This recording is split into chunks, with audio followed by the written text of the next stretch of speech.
La chute de Malik. Malik a grandi dans un quartier où l'ambition était un luxe et la débrouille une nécessité. Il n'était pas un voyou, il était juste un gamin intelligent avec des rêves trop grands pour les rues qu'il l'avait vu naître.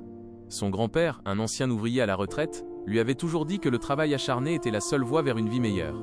Mais Malik voyait bien que le travail acharné de son grand-père n'avait payé que les factures, rien de plus. À l'âge de 16 ans, il a rencontré Sofiane, un garçon de son âge, mais qui portait une confiance et une assurance que Malik n'avait jamais vues. Sofiane était déjà plongé dans le petit trafic de rue, et il lui a proposé une voie plus rapide pour s'en sortir.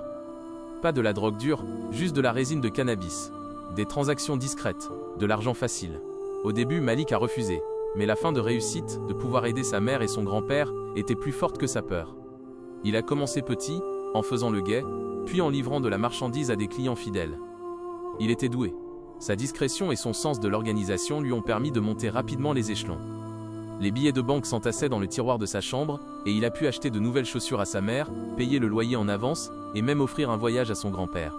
La vie devenait facile, la peur de l'avenir s'évaporait. Il était le Malik le trafiquant, mais il était aussi le Malik qui prenait soin de sa famille. Le point de bascule est arrivé le jour où il a été approché par un gros bonnet de la ville. Un homme du nom d'Omar, connu pour sa cruauté et son efficacité. Omar avait besoin de quelqu'un de fiable pour gérer une affaire plus importante, un convoi de plusieurs kilos de cocaïne. L'enjeu était énorme, mais la somme proposée l'était tout autant. Malik a d'abord hésité, mais le souvenir des yeux fatigués de sa mère et des mains usées de son grand-père l'a convaincu. Il a accepté. La nuit du convoi, tout semblait se dérouler comme prévu. Les deux voitures roulaient sur une route de campagne isolée. Le ciel était clair, la musique douce, mais au détour d'un virage, une voiture banalisée a bloqué la route. C'était la police.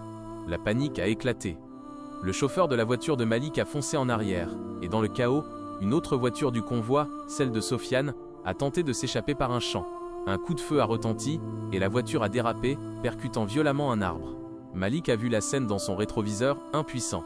Il a hurlé à son chauffeur de s'arrêter, mais ce dernier lui a répondu « Non, on a un plan. C'est la vie du patron contre la leur. » Ils ont fui, laissant Sofiane et le reste du convoi derrière eux. Quelques heures plus tard, Malik a appris la nouvelle. Sofiane était mort sur le coup. Après cela, la vie de Malik n'a plus été la même. La culpabilité le rongeait. Il avait de l'argent, beaucoup d'argent. Mais la joie l'avait quitté. Chaque billet lui rappelait le sang sur les mains de ses complices, le visage de son ami écrasé sur le volant. Il s'est éloigné d'Omar et a essayé de revenir à une vie normale, mais c'était impossible. La rue se souvenait de lui. Les proches de Sofiane, de leur côté, pensaient que c'était lui le responsable. Malik a finalement été arrêté un an plus tard. Il n'a pas résisté. Dans la salle d'interrogatoire, le policier lui a montré des photos. C'était des clichés de lui avec Sofiane, à un festival d'été, riant, insouciant. Puis il lui a montré une photo de la scène de l'accident.